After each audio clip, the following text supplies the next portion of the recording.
ये अल्हम्दुलिल्लाह ये महफिल का कारवां आगे बढ़ता जाएगा।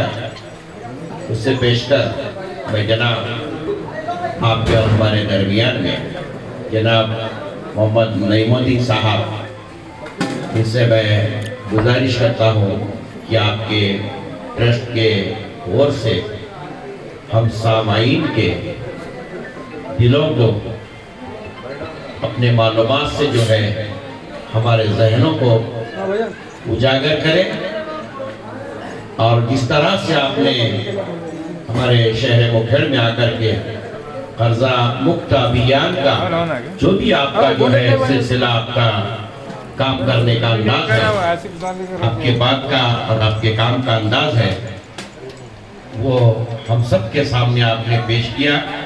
उसी तरह से मैं आपके सामने गुजारिश करता हूँ कि आज की महफिल में भी अपने ख्यालात मुख्तसर से अंदाज में जो है पेश करें। जनाब मोहम्मद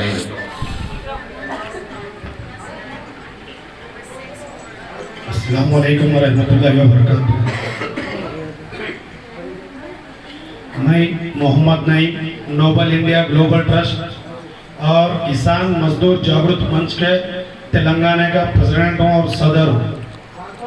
अब तक हम कमोपेश जो लोग कर्जे की वजह से सुसाइड कर लेने वाले थे, 2-2,500 लोगों को हम कर्जे से कुछ नहीं कर लेना, और कर्जा कोई बड़ा मुसीबत नहीं है, क्योंकि हम लोग उसको मुसीबत मान चुके और हम लोग उसको कर्जे को बहुत बड़ी एक अपन अपने आप को ये समझ के बैठे कि हम कुछ अगर बहुत बड़ी गलती करी, लेकिन दुनिया के अंदर बहुत सारे लोग बहुत बड़े बड़े गलती कर रहे हैं, लेकिन हमको उसके ऊपर बात नहीं करना है।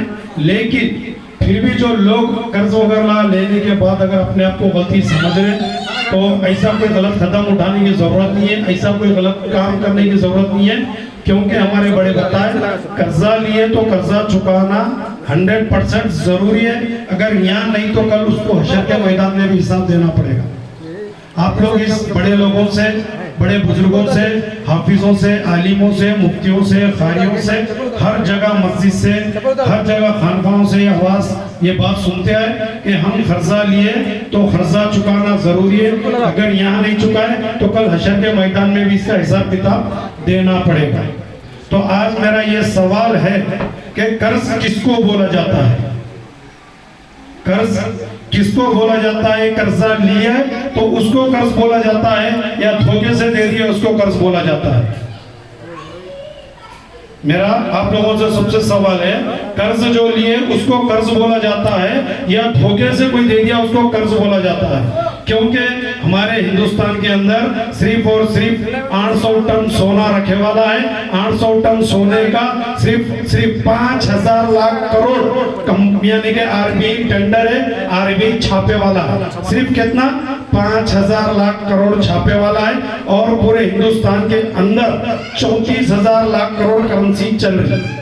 जब हम इस बात की आरटीआई लगाए कि ये 34,000 लाख करेंसी कहां से चल रही, ये जब हम आरटीआई लगा के आरबीआई से ये सवाल करें, तो आरबीआई का सवाल निकल के ये आया कि हिंदुस्तान के 32 स्टेट, हिंदुस्तान के 32 स्टेट अपनी फॉरेस्ट लैंड, गवर्नमेंट जमीन, और क्या बोलते हैं तुम्हारा गवर्नमेंट लैंड, यानी कि रोड, नाला, तालाब, कुंटा, कुआ, ये जितने फॉरेस्ट के पहाड़, ये सारे के सारे जमीन आरबीआई वर्ल्ड बैंक को गिरवी रख दी हुई। हिंदुस्तान के 32 स्टेट अपनी जमीन गिरवी रखे तो 30,000 लाख करोड़ छापे। मैं बोल रहा हूँ जो बात आप लोगों को थोड़ी देर के वास्ते नहीं लग रही हुई है, क्योंकि हमारे इतिहास मालूम होना आगे चल के हमारे बच्चों के वास्ते, हमारे बुजुर्गों का इतिहास मालूम है, हमारे कलाम का इतिहास मालूम है, किताबों का इतिहास मालूम है, लेकिन जिस वजह से हम एक बच्चे को पैदा होने से लेके बड़े होने तक, बेटा तू कमा, तेरे को अच्छा जॉब मिलता, बेटा तू कमा, आईएएस बनता, बेटा तू पढ़, आईपीएस बनता, बेटा तू पढ़, फलानी नौकरी करता, ये सब उसको पूरा लेकर आके हम पैसा उसको पैसा कमाने के वास्ते तैयार कर रहे, लेकिन पैसे का इतिहास नहीं बता रहे। पूरी जिंदगी पैदा होने से नहीं थे, उसको मरे तक का पैसा बता रहे, लेकिन पैसे का इतिहास नहीं बता रहे। आज मैं ये सिर्फ छोटे से अंदाज में पैसे का एक छोटा सा इतिहास बता के मेरी बात को खत्म करता हूँ। पैसा असल चीज क्या है, पैसा कहाँ से पैदा हुआ, पैसा किसको बोलते हैं, हम इस पैसे के वजह से क्यों मर मिट रहे। पैसा कोई वजूदी चीज नहीं है, पैसा कोई वजूदी चीज नहीं है। तो मेरा बोलने का मतलब ये था। तो वो खर्चा है जो आखिरत में उसकी पूछ होगी, आखिरत में उसकी पकड़ होगी। वो खर्चा है जो लिया गया, जो धोखे से लिया गया नहीं, जो खर्चा दिया गया, जो खर्चा लिया गया। तो जब हम इसके आते लगा के जब इसका सवाल करें तो सवाल में निकल गया 29 के 29 स्टेट 35,000 लाख करोड़ छाप के जो निकले 5,000 लाख करोड़ सोने का है, 30,000 लाख करोड़ हिंदुस्तान के 29 स्टेट जमीन जो है वर्ल्ड बैंक को गिरवी रखे वाले, दो मिलाए तो 35,000 लाख करोड़ हमारे हिंदुस्तान में पूरी करेंसी छाप के चल रही। जो नोट हम चला रहे वो पैसे नहीं होते, एफिडेविट है, 500 नोट है। अगर किसी को भी नोट है, किसी के जेब में नोट है, उसके ऊपर निकाल के पढ़ लो, मैं धारक को 100, 200, 300, 500 देने का वादा कर रहा हूँ, वचन कर रहा हूँ। वो वचन पत्र है, पैसे नहीं होते, ये रुपया हिंदुस्तान का नहीं होता, सिर्फ एक पर्ची है। जितनी हम नोट चला रहे पर्ची है। आज हमारे आजू बाजू से बड़े लोग बैठे हुए हैं, पहले बड़े लोग उसको पैसे नहीं बोलते थे, रुपया नहीं बोलते थे, उसको नोट बोलते थे।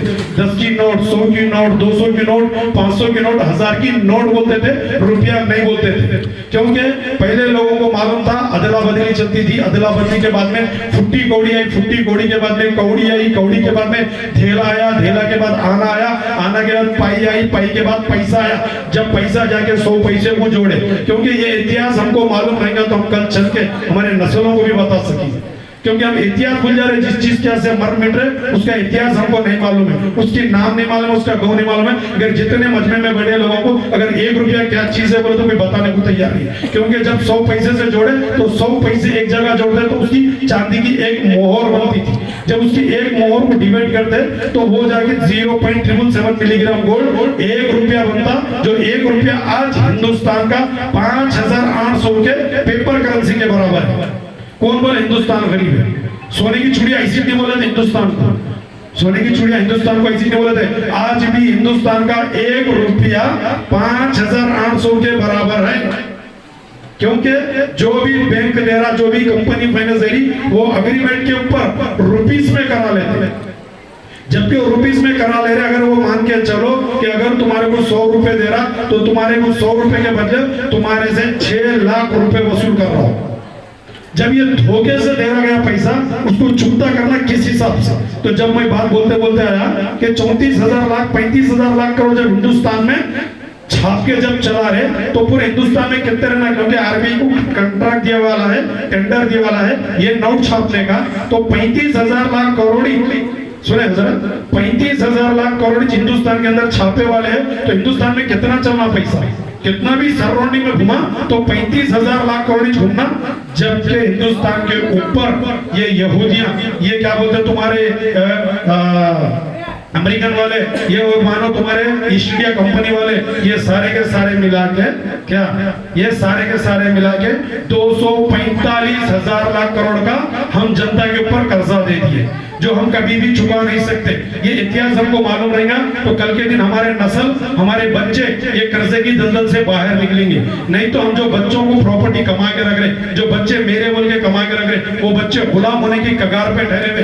क्योंकि जो 35,000 लाख करोड़ छापे वाला है वो 35,000 लाख करोड़ है, 245,000 लाख करोड़ का खर्चा है, कभी फिरने वाले नहीं है। वो हमको गुलाम बनाने के चक्कर में और हमको गुलामगिरी की कगार पे लाने के चक्कर में बोलने के लिए बहुत सारे बातें हैं। तो मैं मोटे मोटे अंदाज में बता दिया कि हम 1 रुपया किसको मान के चल रहे, क्योंकि 1 रुपया 0.777 मिलीग्राम गोल्ड है, सोने से बने वाला रुपया है। आज भी उसका स्टैंडर्ड वैल्यू, जिसको स्टैंडर्ड बोलते हैं, जैसा कि मिनट है, घंटा है, किलो है, सेकंड है, 1000 ग्राम का 1 किलो होता। इसी तरह से स्टैंडर्ड क्या है, मियार बोलते हैं अपने उर्दू में, स्टैंडर्ड बोलते हैं इंग्लिश में, और बोलते तो मानक बोलते हैं हिंदी में। तो ये 0.777 मिलीग्राम गोल्ड है, ये गोल्ड से बने वाला है। क्योंकि हमको इतिहास मालूम रहेगा तो हमारी नस्ल, आगे आने नस्ल को भी इतिहास बता सकती, क्योंकि हमारे बुजुर्ग इतिहास नहीं बताए, आज हमको इतिहास नहीं मालूम है, आगे चल के हमारी नस्ल को भी इतिहास भूल जाए। तो मैं बहुत माफी चाहता हूँ अगर किसी को बात बोलने में या अगर समझने में अगर दुश्वारी भी हो सकी तो कभी भी हमारे से कांटेक्ट कर सकते हैं। और हम नोबल इंडिया ग्लोबल ट्रस्ट वही कर्जा चुकता करने में लगे हुए हैं जो 245,000 लाख करोड़ का जो नहीं छापा गया सो वो कर्जा मुक्त भारत अभियान हम चला रहे, क्योंकि 35,000 लाख करोड़ छापे वाला है, 35,000 लाख करोड़ मार्केट में चलने वाला है और 35,000 लाख करोड़ खर्चा फेरने वाले। 245,000 लाख करोड़ का खर्चा मार्केट में नहीं है, कभी फिटेगा भी नहीं और फिरता भी नहीं। हम ये कर्जा मुक्त, लोग कंफ्यूज में हैं ये कर्जा मुक्त का माने क्या है, तो कर्जा मुक्त के माने यही है क्योंकि तेरे 1 रुपया हमारे से वसूल करें 5,000 रुपए।